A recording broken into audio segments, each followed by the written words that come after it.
1400 سال پرانی تاریخ ہے ہماری بھی، لیکن یہ آج اس قدر زہریلا ماحول کیوں بنتا چلا جا رہا ہے؟ اس کی وجہ یہی ہے، ان کے جو ہم غلام تھے خلق کے پیشوا رہے، ان سے پھرے جہاں پھرا پھر آئی کمی وقار میں۔ حضور پاک صلی اللہ تعالی علیہ وسلم کی شان میں گستاخیاں دیکھ کر میں نے اگر کچھ کہا بھی، آج اتنی عزتوں سے نوازا جاتا ہے، پھر میرا دل روتا بھی ہے، ہم نے کیا کر لیا حضور کے لیے؟ کچھ کیا بھی تو نہیں۔ ہاں اپنے ہاں بیٹھ کر کے ہم نے جواب دیا، یا جہاں سے چاہا مقابلہ کرنے کی ہم نے کوششیں کی، اتنا ہی تو ہے۔ لیکن جب احد کے میدان میں پہنچتا ہوں تو حیرت ہوتی ہے۔ ایک صحابی حضور کے سامنے کھڑے ہیں، جنگ کا پانسا پلٹ گیا تھا، جو مسلمانوں کو فتح نصیب ہوئی تھی وہ شکست میں بدل گئی، کفار و مشرکین غالب آ چکے تھے، 70 مسلمان شہید ہو چکے تھے۔ یہ وہ جنگ احد ہے جس میں امیر حمزہ کا کلیجہ نکال کر چبایا گیا تھا، اور حالات اتنے سخت تھے کہ لوگوں کو اپنی جان بچانا مشکل ہو چکا تھا۔ ایسے وقت میں رسول کریم صلی اللہ تعالی علیہ وسلم کے سامنے ایک صحابی حضرت ابو قتادہ سینہ چوڑا کر کے کھڑے ہوتے ہیں، ادھر سے کئی تیر آتا ہے، کبھی ادھر سے تیر آتا ہے، سن سن سن کی آوازیں تیروں کی چلتی جا رہی ہیں، ہر کافر حضور کو نشانہ بنانا چاہ رہا ہے، لیکن ایک تنہا صحابی کھڑا ہے۔ تاریخ جب پڑھتا ہوں تو آنکھیں بھیگ جاتی ہیں۔ اس ابو قتادہ کے ایک جسم پر 80 تیر لگ چکے تھے، 80 تیر پیوستہ ہو چکے، پیوست ہو چکے، لیکن کمال ہے اس عاشق صادق کا، پاؤں ہٹے قدم تک نہیں ہٹتا، یہاں تک کہ تیر چلتے چلتے ایک تیر ایسا بھی آیا کہ ان کی آنکھ میں گھس گیا، آنکھ کی پتلی باہر آ گئی، آنکھ کا ڈھیلا ان کے رخسار پر لٹک گیا، لیکن اس عاشق صادق نے اپنے قدم نہیں ہٹائے۔ میری زندگی سے کئی درجے بڑھ کر میرے رسول اللہ کے قدم ہیں، حضور کی طرف ایک تیر تک جانے نہیں دیا۔ نبی مختار صلی اللہ تعالی علیہ وسلم نے خود انہیں بلایا، ابو قتادہ آ جاؤ، آ جاؤ، بس کرو۔ ڈیفنس کرنے کی بات کرتے ہیں، تحفظ ناموس رسالت کی بات کرتے ہیں۔ میرے عزیزو، جس نے 80 تیر کھا لیے، پلٹ کر کے حضور کی طرف اپنی آنکھ کی پتلی ہتھیلی میں لے کر کھڑے ہو گئے۔ رسول پاک صلی اللہ تعالی علیہ وسلم نے اپنے ہاتھوں سے ان کی آنکھ کو اندر کیا، اپنا لعاب پاک لگایا، 80 تیروں سے جس کا جسم چھلنی ہے، اس دن بھی وہ فخر کے ساتھ نعرہ لگاتا ہے اور یوں کہتا ہے، رب کائنات تیرا فضل ہے، تیرے نبی کی حرمت کی حفاظت کے لیے مجھ جیسے کو تو نے چن لیا۔ گھر میں بیٹھ کر کے بات کرنا اور ہوتا ہے، اور اپنے مجمع میں، اپنے جلسے میں بلند آواز سے نعرہ لگا لینا اور ہوتا ہے۔ نبی پاک کی شان پر حملہ ہو جائے۔ احد کی ایک اور تاریخ میں بتاؤں، جب جنگ احد ختم ہو گئی، شام کا وقت تھا، لاشیں اٹھائی جا رہی تھیں صحابہ کی، 70 لاشیں اٹھائی گئیں، 70 لاشیں اٹھائی گئیں۔ رسول پاک صلی اللہ تعالی علیہ وسلم ان لاشوں کی طرف دیکھ کر اپنے ایک چہیتے صحابی کا نام لے کر پکارتے ہیں، سعد ابن ربیع کہیں ہیں؟ سعد ابن ربیع ان لاشوں میں دکھتا نہیں، وہ حضور کا چہیتا صحابی، جوان صحابی۔ حضور دو صحابہ کو کہتے میدان میں ڈھونڈو، میرا وہ سعد زندہ ہے یا انتقال کر گیا، جاؤ ڈھونڈ کر لاؤ۔ دو صحابہ میدان میں گشت کرتے ہیں، ادھر سے ادھر دیکھا، تلاش کیا، اور اچانک بیچ میدان میں پہنچنے کے بعد دیکھا کہ کئی لاشوں کے نیچے وہ دبے ہوئے ہیں۔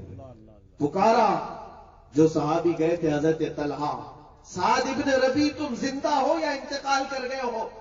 سعد ابن ربیع کی آواز آنے لگی، میں زندہ ہوں لیکن میرے اوپر لاشیں پڑی ہوئی ہیں۔ وہ آئے ہوئے دو صحابہ نے ان لاشوں کو ہٹایا تو دیکھ کر کے ان کی آنکھیں پھٹی رہ گئیں۔ سعد ابن ربیع اس حالت میں زندہ تھے کہ ان کے جسم پر 12 نیزے لگ چکے ہیں، پیٹ پھٹ چکا تھا، پیٹ پھٹ چکا تھا، اور روح باقی تھی، جس کا پیٹ پھٹ کر انتڑیاں باہر آ رہی ہوں اور ابھی روح چل رہی ہو۔ وہ دو صحابہ آئے سعد کو اٹھانے کے لیے تو اٹھ نہیں سکے. کہا کیسے آنا ہوا؟ آنے والے دونوں صحابہ نے کہا سعد تجھے اللہ کے رسول نے یاد کیا، میرے آقا تجھے پوچھ رہے تھے. سعد ابن ربیع اتنا سنتے ہی اسی میدان میں خون میں لت پت حالت میں کہتے ہیں اے میرے دوستو جاؤ میرے نبی کو میرا سلام کہہ دینا. شاید میں حضور تک چل کر نہیں آ سکوں گا، میری سانسیں اتنی باقی نہیں ہے، میں ان قریب اب ہمیشہ کے لیے چپ ہونے والا ہوں، جاؤ میرے رسول کو سلام کہہ دینا. لیکن ساتھ میں وہ سعد ابن ربیع نے ایک جملہ ایسا کہا جو ہماری روح کو جھنجھوڑ دیتا ہے. ہم جیسے جوانوں کی طاقت کو بار بار للکارتا ہے ان کا جملہ. اے دربھنگا کے غیور جوانوں، اللہ نے تمہیں طاقت و قوت دی ہے، صحت و توانائی دی ہے. تم یہ سمجھتے ہو کہ یہ بازو ہمارے صرف جیم کرنے کے لیے، کرکٹ کھیلنے کے لیے اور فٹ بال والی بال کھیلنے کے لیے ہے. سنو اس سعد ابن ربیع کی جوانی کو جس کا پیٹ پھٹ چکا، اور ان کی خیریت معلوم کرنے کے لیے جو دو صحابہ آئے ان سے کہتے ہیں اے میرے دوستو واپس جانا تو میری قوم کو یہ پیغام دے دینا، میری قوم کو یہ پیغام دے دینا، سعد ابن ربیع تو مر رہا ہے، لیکن اگر تم سب کے سب زندہ رہے اور تمہاری زندگی میں اگر کوئی حضور تک ہاتھ بھی بڑھا دیا، قیامت کے دن سعد اسے نہیں چھوڑے گا، قیامت کے دن اس کا کوئی عذر قبول نہیں کیا جائے گا. یہ کہتے ہوئے ان کی سانسیں ختم ہو گئی. ایک روایت میں نے یہ بھی پڑھا سعد ابن ربیع نے آنے والے دونوں صحابہ سے کہا جاؤ میرے آقا سے اتنا کہہ دینا عذرن لک یا رسول اللہ، اے اللہ کے نبی مجھے معاف کر دے، میں آپ کی حفاظت کا حق ادا نہیں کیا. کون کہہ رہا ہے؟ جس کے جسم پر 12 نیزے لگے ہوں، سینہ پھٹ رہا ہو، پیٹ پھٹ کر انتڑیاں باہر آئی، اور وہ کہتا ہے کہ میں نے رسول اللہ کی حفاظت کا حق ادا نہیں کیا. ہم بستروں پر رات بھر آرام کرتے ہیں، نرم نرم غذائیں کھا کر، عیش و عشرت کے گھروں میں ہم آرام کر کے پھر یہاں بیٹھ کر نعرے لگا کر ہم یہ کہتے ہیں کہ ہم حضور کی عزت کی حفاظت کر رہے ہیں. عزیزان گرامی سچ کہا تھا شاعر نے، یہ شہادت کہے الفت میں ہے قدم رکھنا، لوگ آسان سمجھتے ہیں مسلمان ہونا. تم نے ابھی حضور کے نام پر برداشت ہی کیا کیا ہے؟ حضور کے نام پر ابھی سہا کیا ہے؟ کچھ بھی تو نہیں. آج مجھے بتاؤ کس نے تمہاری گردن پر تلوار رکھی کہ تم نماز پڑھو گے تو گردن کاٹ دی جائے گی؟ آج تک میرے خیال سے ہندوستان کی سرزمین پر کسی مسجد میں تلوار تمہاری گردن پر نہیں رکھی گئی. کون تمہیں روکتا ہے نبی پاک کی شان میں نعتیں پڑھنے سے؟ کوئی ہے؟ تمہیں روکنے والا یہاں کوئی نہیں، ٹوکنے والا کوئی نہیں. نہ تمہاری گردنوں پر تلوار رکھی گئی ہے، باوجود اس کے تم آرام سے بستر پر سو کر نمازیں کیوں قضا کرتے ہو؟ حضور کے نام پر کوئی آج تک تمہیں روکنے والا نہیں کہ تم محمد محمد صبح شام پکارتے رہو. مجال ہے یہاں کسی کی کہ تمہاری زبان کھینچے؟ باوجود اس کے تمہاری زبان آج گندے گانوں کی اور گندے نغموں کی دلدادہ ہو چکی ہے، اور تمہاری زبانوں پر عشق رسالت معاف کے نغمے نہیں آتے، حضور کی نعتیں نہیں آتی. کچھ تو ہمیں بدلنے کی ضرورت ہے. اے میرے عزیزوں، آج جو لوگ یہ واویلا مچا رہے ہیں کہ ہمارا ماحول خراب ہو گیا، کیوں نہ خراب ہوگا؟ اسلام کو تم نے اپنے گھروں میں اجنبی کر دیا ہے، نبی پاک کی سنتوں سے تم خود ناآشنا ہونے لگ گئے. ہمارے معاشرے میں اب مجھے بتاؤ، ابھی اگر میں ایک نعرہ لگاؤں حضور کے نام پر گردن کون فدا کرے گا؟ ہر ایک کے 2 ہاتھ اٹھ جائیں گے، گردنیں اٹھ جائیں گی. میرے عزیزوں، جو حضور کے نام پر گردن قربان کر سکتا ہو، رسول پاک پر جان دینے کی بات کرتا ہو، وہ فجر میں اپنا بستر چھوڑنے کو تیار نہیں.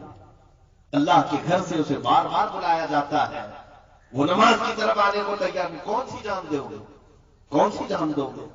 میرے عزیزوں، اسلام کو ہم نے آج اپنے گھروں میں اجنبی کر دیا. میں 2 دن پہلے کی بات ہے، رات بھر پڑھتا رہا اور آنکھیں دبدباتی رہیں. تاریخ پڑھنے کے بعد میں نوجوانوں کو گزارش کروں گا، انٹرنیٹ تمہارے ہاتھ میں ہے، موبائل تمہارے ہاتھ میں ہے، صرف گیم کھیلنے کے لیے نہیں ہے، صرف گندی تصویریں سرچ کرنے کے لیے یا دن بھر فیس بک واٹس ایپ انسٹا پہ چیٹنگ کرنے کے لیے نہیں ہے. تھوڑا تاریخ اسلام کا مطالعہ بھی کر لو، تمہارے جیالے تمہارے اسلاف کے کردار کا مطالعہ بھی کر لو، تم کس کے وارث ہو یہ بھی ذرا پڑھ لیا کرو. تم کس کے وارثین میں شمار کیے جاتے ہو یہ بھی ذرا مطالعہ کر لو. مجھے حیرت ہوئی جب پڑھ رہا تھا یہ وہ اسلام ہے جو ایک ریگستان کی سرزمین سے نکلا، دیکھتے دیکھتے پوری دنیا میں چھا گیا. وہ مدینے کے چھپر کے گھروں سے نکلا تھا. کھانے پینے کی قلت ایسی کہ ایک کھجور پر 4 صحابہ پورا دن گزار لیتے. جب خندق کھودنے کی بات آتی پیٹ پر پت باندھ کر 2 دن تک بھوکے رہ جاتے. لیکن ان فاقہ کشوں کو دیکھو تو ذرا، پیروں میں چپل نہیں، پہننے کے لیے کپڑے پورے نہیں، لباس میں پیبند لگا ہے. مسجد میں جب آتے مسجد نبوی میں سجدہ کر کے اٹھتے تھے، سب کی پیشانیاں کنکریوں سے چبھی ہوئی ہوتی. وہ ننگی زمین پر سجدہ کرنے والے دیوان گانے عشق محمد، لیکن جب بات کرتے تھے تو قیصر و کسریٰ کو پلٹنے کی بات کرتے تھے. روم کے تخت کو پلٹ دیا، کسریٰ کے غرور کو، اس کے گھمنڈ کو مٹی میں ملا دیا، خاک میں ملا دیا. ارے جس طرف گئے سیل رواں بہتا چلا گیا. ہم تاریخ پڑھ رہے تھے، آخر کیا چیز تھی ان کے پاس جو یہ کہتے تھے دشت تو دشت ہے دریا بھی نہ چھوڑے ہم نے، بحر ظلمات میں دوڑا دیے گھوڑے ہم نے. انہیں نہ کوئی سمندر روک پا رہا تھا، نہ کوئی آندھی روک پا رہی تھی، نہ کوئی جنگل روک پا رہا تھا، نہ کوئی درندہ روک پا رہا تھا. آخر کون سی وہ طاقت تھی؟ ان کی سیمات کیا تھی؟ ان کی سرحدیں کیا تھی؟ اللہ اللہ. آج 25-30 کروڑ مسلمان پرچم اسلام لہرانے کے لیے جھجک محسوس کرتے، ڈر محسوس کرتے، پتہ نہیں کون آ جائے گا، کون کیا کر لے گا. لیکن تاریخ کا مطالعہ کرتا ہوں تو پھر پتہ چلتا ہے بڑے بڑے راجے مہاراجے اور گھمنڈ اور غرور کے نشے میں یہاں چور لوگوں کے درمیان ایک مرد قلندر غریب نواز آیا، معین الدین حسن چشتی آیا. نہ اس نے طاقت کے غرور کو دیکھا، نہ سامنے والے کی حیثیت کو ملحوظ رکھا، بلکہ وہ اللہ اس کے رسول پر توکل کرتے ہوئے اپنے سجدوں سے اس سرزمین کو ایسا لالا زار بنایا کہ جس جگہ دیکھو اس غریب نواز کے نام آج بھی دھوم ہے. آخر کون سی طاقت تھی؟ وہ جہاں جاتے رہے. اقبال اسی لیے تو کہتا ہے کچھ بات تو ہے کہ مٹی نہیں ہستی ہماری، صدیوں رہا ہے دشمن دور زماں ہمارا، رکتا نہ تھا کسی سے سیل رواں ہمارا. ہر جگہ فتح کے جھنڈے تم نے گاڑے، ایران کو گھٹنے ٹیکنے پر مجبور کیا. اسپین میں علم کی شمع ایسی روشن کی کہ یورپ کے بڑے بڑے بادشاہ اپنے بیٹوں کو علماء اسلام کے پاس پڑھانے کے لیے فخر کرتے ہیں. یہ تاریخ تھی ہماری، یہ تاریخ تھی. لوگوں کو ہم نے کھانے کا سلیقہ دیا، پہننے کا طریقہ بتایا. افریقہ کے جنگلوں میں رہنے والے وحشی لوگوں کو مصطفیٰ کریم کی عزت سے سرشار کیا، محبت سے سرشار کیا. یہ تاریخ تھی ہماری. ہندوستان تجارت کرنے کے لیے اگر آیا کوئی صحابی رسول تو خوشبو مصطفیٰ بسا کر چلا گیا. لیکن میرے عزیزوں، آج تو کروڑوں کی تعداد، ادھر دیکھو تو ٹوپیوں کی، ادھر دیکھو تو داڑھیوں کی ایک جماعت کی جماعت نظر آتی ہے. لیکن پھر مجھے وہ حدیث یاد آتی ہے، میرے آقا نے فرمایا یوشک ان تداعى علیکم الامم کما تداعى الاکلۃ الی قصعتها. حضور فرماتے ایک زمانہ تم پر ایسا آئے گا کہ ساری قومیں تم پر جھپٹ پڑیں گی جیسے بھوکا برتن پہ جھپٹتا ہے. صحابہ نے پوچھا تھا نحن یومئذ من قلۃ یا رسول اللہ، یا رسول اللہ کیا اس زمانے میں ہماری تعداد کم ہوگی؟ حضور فرماتے ولکنکم کثیرون غثاء کغثاء السیل. نہیں، تمہاری تعداد تو بہت زیادہ ہوگی لیکن تمہاری حیثیت سمندر کے جھاگ کی طرح ہوگی. سمندر کے جھاگ کی طرح، ادھر سے ہوائی جھاگ اڑ گیا، ادھر سے ہوائی جھاگ اڑ گیا. یہی تو آج حالت ہے. ایک پارٹی ادھر سے ہمیں کک مارتی ہے، ادھر جا کر پناہ لے لیا، ادھر سے مارتی ادھر آ کے پناہ لے لیا. یہ کیوں حالات ہے؟ اس پر میں آتا ہوں میرے عزیزوں. مجھے اقبال کے وہ ترانے یاد آتے ہیں جس میں اس نے کہا تھا ٹل نہ سکتے تھے جنگ میں اگر اڑ جاتے تھے، پاؤں شیروں کے بھی میدان سے اکھڑ جاتے تھے. تجھ سے سرکش ہوا کوئی تو بگڑ جاتے تھے، ارے تیغ کیا چیز ہم توپ سے بھی لڑ جاتے تھے. آ گیا عین لڑائی میں گر وقت نماز، قبلہ روح ہو کے زمین بوس ہوئی قوم حجاز. ایک ہی صف میں کھڑے ہو گئے محمود و ایاز، نہ کوئی بندہ رہا نہ کوئی بندہ نواز. پوری دنیا کو سلیقہ دینے والی یہ قوم، پوری دنیا کو طاقت دینے والی یہ قوم، پوری دنیا کو شمع علم سے روشن کرنے والی یہ قوم، پوری دنیا کو حکومت کے آداب سکھانے والی یہ قوم، پوری دنیا کو لا اور قانون دینے والی یہ قوم، پوری دنیا کو اٹھنے بیٹھنے چلنے پھرنے حتیٰ کہ استنجا کا سلیقہ دینے والی یہ قوم. لیکن اس قوم کا آج حال یہ ہے کہ آج لوگوں کے ٹھوکروں پر پڑی ہوئی ہے. آج ہماری حیثیتوں کو بتانے کی ضرورت نہیں، میں احساس کمتری میں لے جانا نہیں چاہتا، لیکن یہ حقیقت ہے، یہ فیکٹ ہے، تمہیں تسلیم کرنا ہوگا. وہ سیل رواں ہمارے پاس اس سے بھی بڑا ہے، لیکن اب ہم سمٹتے چلے گئے. ہم تو ایک مسجد کا مینار نہیں بچا پا رہے ہیں، ایک ممبر نہیں بچا پا رہے ہیں. اب ہماری درگاہیں خطرے میں ہیں. کبھی مزارات کی چادریں جلا دی جائیں، کبھی کسی عالم کی داڑھی پکڑ کر مونڈ دیا جائے، اسے رام رام چلانے پر مجبور کیا جائے، کبھی کسی کو صرف گائے کے گوشت کے نام پر قتل کر دیا جائے. پورا مجمع تو، پورا ہندوستان تو صرف ویڈیو وائرل کرنے میں مصروف ہے، ایک دوسرے کو ادھر ادھر شیئر کرنے میں مصروف ہے. باقی حالات تو یہ ہے میرے عزیزوں، سندھ کی سرزمین پر 4 عورتوں کے ساتھ گنڈوں نے عصمت دری کی تھی، تو 19 سال کا محمد بن قاسم عرب سے دفاع حلش کر لے کر ہندوستان آ گیا تھا. کون ہے جو میری بہنوں کی درخواست اٹھا کر دیکھا؟ اور محمد بن قاسم جب 19 سال کی عمر میں ہندوستان آیا تھا، راجہ دابر سنگھ سے اس نے مقابلہ کیا. کس بات پر؟ صرف 4 عورتوں کی عزت کے ساتھ اس کے گنڈوں نے کھیلا تھا. محمد بن قاسم نے لڑائی ایسی کی تھی، نہ راجہ کا نام و نشان رہا، نہ گنڈوں کا نام و نشان رہا. پورے تخت و تاج کا تنہا محمد بن قاسم مالک بن کر رہا.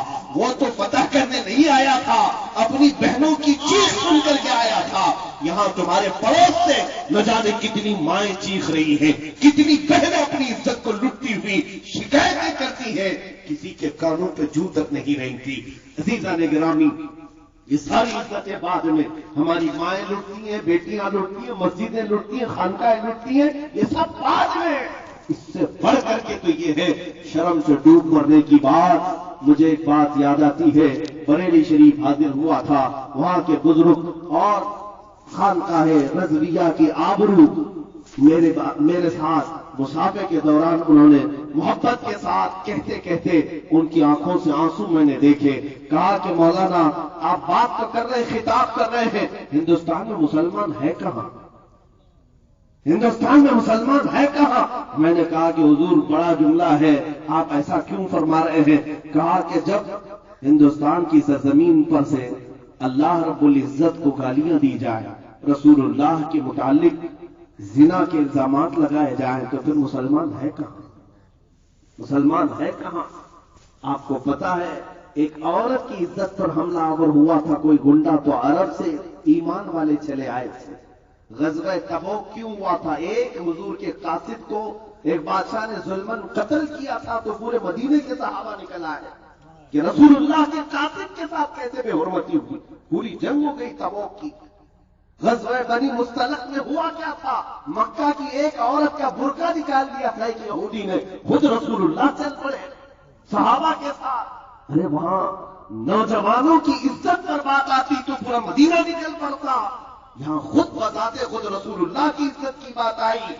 لوگ اپنی کرسیاں سنبھالنے میں مصروف ہیں، لوگ اپنے گھر بار سنبھالنے میں مصروف ہیں.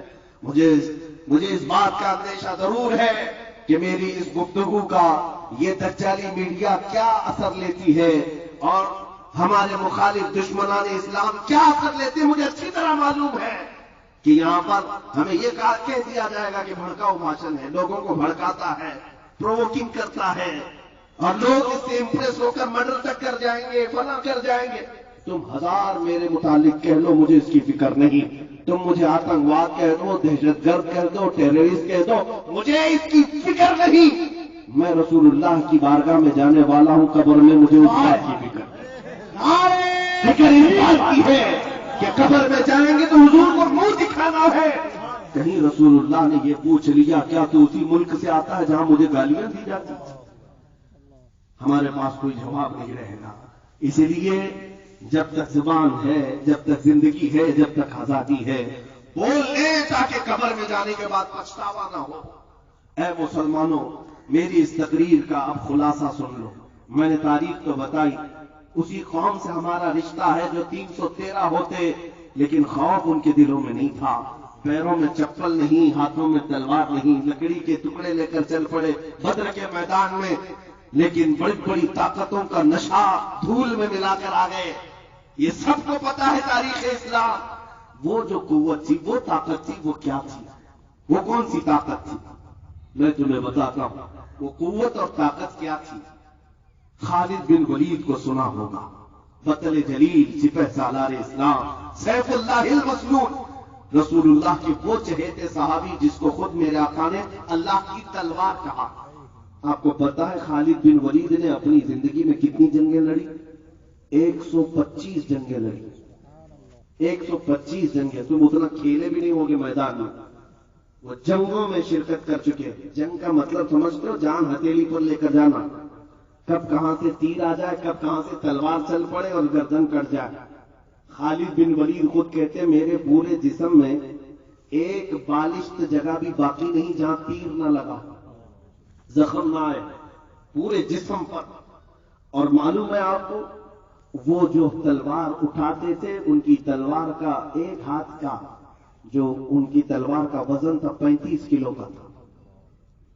اور وہ میدان میں جب اڑے رہ جاتے. جنگ موتا ایک جنگ ایسی ہے جس کے متعلق خود خالد بن ولید کہتے ہیں ایک دن میں صبح سے شام تک میرے ہاتھ سے 9 تلواریں ٹوٹی. 9 تلواریں ٹوٹی لیکن میدان سے ہٹے نہیں. اس خالد بن ولید کی بات کر رہا ہوں جس نے زندگی میں 125 جنگیں لڑی اور کبھی شکست نہیں کھائی. کبھی شکست نہیں کھائی. ہمیشہ فتح اور پرچم اسلام لہرا کر آتے رہے. ایک جنگ میں ان کے ساتھ ایک معاملہ ہوا. ان کی ٹوپی، ان کا عمامہ میدان میں گر گیا لڑتے لڑتے. 4 بڑے بڑے پہلوان ان کے سر پر سوار تھے دشمنان اسلام. تلوار گردن کے قریب تھی لیکن خالد بن ولید نے اس تلوار کی طرف ذرا برابر نظر نہیں کی، توجہ نہیں کیا. اپنے عمامہ اٹھانے اور اپنی ٹوپی اٹھانے کے لیے چل پڑے. جنگ کے میدان میں کوئی گردن پر تلوار لے کر کھڑا ہو، اپنا ڈیفینس کرنا چاہیے، اپنا بچنے کی راستے دیکھنے چاہیے، نہ کہ ٹوپی کپڑا چپل دیکھیں. جنگ کے اصول تو یہ ہے. لیکن خالد بن ولید اپنا عمامہ اٹھانے کے لیے چل پڑے. اٹھایا، چوما اور پھر رکھ لیا. جو کھڑے تھے دشمن وہ دیکھتے رہ گئے. پوچھا کہ تم ہی وہ خالد بن ولید ہو جو سپہ سالار اسلام؟ کہا میں ہوں. کہا یہ ایسی حرکت تم نے آج کی ایک عام فوجی بھی نہیں کرتا، ایسی حرکت عام سپاہی بھی نہیں کرتا. این جنگ کے وقت جب دشمن تمہارے سر پر کھڑا ہو تم اپنی ٹوپی اٹھانے جا رہے ہو، اپنے عمامہ اٹھانے جا رہے ہو. خالد بن ولید نے کہا نادانو تم سمجھتے نہیں، یہ میرے لیے صرف ٹوپی نہیں، یہ میرا صرف عمامہ نہیں. تم کیا سمجھتے ہو؟ تم کیا سمجھتے ہو کہ خالد بن ولید نے بیوقوفی کی؟ بات در حقیقت یہ ہے کہ میں اس عمامے کو اٹھانے کے لیے اس لیے چل پڑا کہ اس عمامے میں میرے رسول اللہ کے 3 منہ مبارک رکھے ہوئے ہیں. میرا وجدان یہ ہے، میرا یقین یہ ہے. خالد کہتے ہیں میں اپنی طاقت اور قوت کے بل بوتے فتح نہیں کرتا، مجھے جو فتح ملتی ہے وہ رسول اللہ کے منہ مبارک ہے.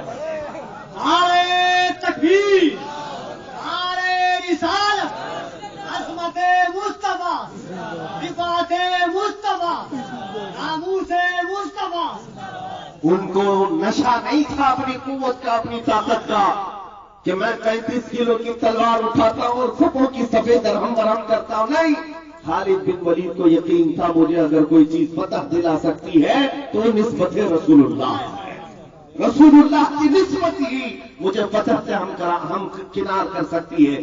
آج بھی میں آپ سے یہی کہنا چاہتا ہوں، کبھی اپنی تعداد کی طرف مت دیکھو. بچھڑے ہوئے ہیں تو کیا ہوا، ٹوٹے ہوئے ہیں تو کیا ہوا، گھر بار نہیں ہے تو کیا ہوا. اتنی بات تو ہے کہ تمہارا سینہ اب بھی نبی کے نام پر دھڑک تو رہا ہے، حضور کے نام پر مچل تو رہا ہے. اب جب بھی مؤذن پکارتا ہے اشہد ان محمد رسول اللہ، تم اپنے انگوٹھے لبوں سے لگا کر آنکھوں سے لگا لیتے ہو، چوم کر کے آنکھوں سے لگاتے ہو. یہ اس بات کی علامت ہے کہ سب لٹ گیا ہے لیکن نام مصطفیٰ کی قدر و قیمت ابھی بھی سینے میں موجود ہے. اگر اتنی دولت تمہارے پاس ہے تو پھر نا امید ہونے کی ضرورت نہیں، اب کسی اور سے خوف کھانے کی ضرورت نہیں۔ یہ جو ہلکی ہلکی شمع ہے بس اس کی لو کو تھوڑا اور بڑھا دو، تھوڑا اور بڑھا دو، تھوڑا اور بڑھا دو، پھر میں کہتا ہوں تمہیں نہ میدان میں اترنے کی ضرورت ہے، نہ کسی سے جنگ کی نوبت آنے کی ضرورت ہے، نہ مقابلہ کرنے کی ضرورت ہے، بس تم صرف چہل قدمی کرو عشق مصطفیٰ کے نام پر، پھر دیکھنا مسلح وہ بچھائیں گے، امامت تم کیا کرو گے، عمارت وہ بنائیں گے، اذان تم کیا کرو گے۔ بات صرف اتنی ہے سینہ ہو تو مصطفیٰ کے عشق میں دھڑکنے لگ جائے۔ میں بات کرتا ہوں سلطان الہند معین الدین غریب نواز کی، جب وہ ہندوستان آ رہے تھے، یہ وہ وقت تھا جب شہاب الدین غوری شکست کھا کر واپس جا رہا تھا۔ شہاب الدین غوری کے پاس 1.5 لاکھ کی فوج تھی، ہاتھی گھوڑے ساز و سامان سب تھے، لیکن یہاں کے راجے مہاراجاؤں سے شکست کھا کر جا رہا تھا۔ جب غریب نواز آ رہے تھے 8 فقیروں کے ساتھ، اور ایک روایت میں 40 فقیروں کے ساتھ آ رہے تھے، راستے میں ملاقات ہو گئی۔ بادشاہ نے اپنے قاصد بھجوایا، پوچھا دیکھنے میں تو درویش مسلمان لگتے ہیں، کدھر کا سفر ہے، کہاں جا رہے ہیں، پوچھا ہو۔ قاصد آیا، پوچھا بابا کہاں جا رہے ہو؟ غریب نواز نے کہا ہندوستان فتح کرنے جا رہے ہیں، ہندوستان فتح کرنے جا رہے ہیں۔ تو بادشاہ کو جب یہ خبر ملی تو ہنسنے لگا، ہماری 1.5 لاکھ کی فوج ہے، ہاتھی گھوڑے ساز و سامان ہے، اور یہ 8 فقیروں کی جماعت جا رہی ہندوستان فتح کرنے کی بات کر رہے ہیں۔ وہ ہنسنے لگا۔ معین الدین چشتی نے فرمایا شہاب الدین تم میں اور معین الدین میں فرق یہ ہے کہ تو ہاتھی گھوڑے ساز و سامان کے بھروسے پہ گیا تھا، معین الدین صرف اللہ اس کے رسول کے بھروسے پر جا رہا ہے، اور وہ توکل آج بھی نظر آتا ہے۔ معین الدین چشتی بغیر تلوار کے آئے، لیکن آج گھر گھر میں معین الدین کا پرچم لہراتا ہے، غریب نواز کا پھیلا ہوا اسلام ہر گھر پر لہرا رہا ہے۔ میں آج یہاں بات یہ کرنا چاہتا ہوں کہ عشق مصطفیٰ میں لبریز سینہ لے کر کے وہ غریب نواز آئے تھے، کیا نہیں کیا گیا ان کے ساتھ، کیا نہیں کیا گیا؟ ارے یہ جو کچھ ہو رہا ہے یہ کوئی نیا نہیں ہے۔ آپ کو ایسا لگتا ہے کہ 2014 میں حکومت بدل گئی اور اتنا سب ہونے لگا، یہ ہر زمانے میں ہوتا رہا ہے۔ ماب لنچنگ تو مکہ والوں کی بھی عادت تھی۔ بلال حبشی کے ساتھ کیا کرتے تھے، خبیب ابن عدی کے ساتھ کیا کرتے تھے، خباب ابن الارج کے ساتھ کیا کرتے تھے۔ ماب لنچنگ ہی تو ہے، ایک مسلمان کو نہتا پکڑنا، مارنا، اور پھر ہیبت طاری کرنا، دہشت طاری کرنا۔ 1400 سال پہلے سے تاریخ آ رہی ہے، تمہیں گھبرانے کی کیا ضرورت ہے، ڈرنے کی کیا ضرورت ہے؟ یہ ہر زمانے میں ابو جہل ہوتے رہیں گے، لیکن اللہ کی شان یہ ہے ہر زمانے میں یزید کے مقابلے میں کوئی حسین ضرور آتا رہے، غلام حسین ضرور پیدا ہوتا رہے گا، پرچم اسلام وہ لہرائے گا۔ معین الدین حسن چشتی غریب نواز رضی اللہ تعالیٰ عنہ جب تشریف لائے، ایک موقع پر ایسا بھی ہوا کہ آپ کی باتوں کو سن سن کر کے لوگ جوق در جوق اسلام میں آ رہے تھے۔ راجا کو یہ بات کھانے لگ گئی، پرتھوی راج کو۔ اس نے سوچا کہ اس فقیر کا راستہ روکنا ہے، کئی حربیں اپنائے، کئی حربیں پولیس بھیج کر کیا کیا کیا، لیکن اس نے دیکھا کہ یہ درویش ہے، فقیر ہے، تو ہمارے بھی دھرم کا کوئی پنڈت اس کا مقابلہ کر سکتا ہے۔ تو اس کے دھرم کا ایک بہت بڑا مہنت تھا، پنڈت تھا، اس کا نام تاریخ میں رام دیو بتایا گیا ہے، یہ والا نہیں، یہ والا کوئی مہنت بھی نہیں، پنڈت بھی نہیں، غریب نواز کے زمانے کا رام دیو، وہ دونوں آنکھ والا تھا۔ اس کو راجا نے بلا کر کے کہا کہ اس فقیر کا مقابلہ کرنا ہے۔ وہ جادوگری میں بھی ماہر تھا، بڑے سے بڑے جادو کی کلائیں جانتا تھا۔ پہلے اس نے دیکھا اور پوچھا کہ فلاں فقیر جو چند دنوں پہلے اونٹوں کو بٹھا دیا تھا وہی؟ کہا وہی۔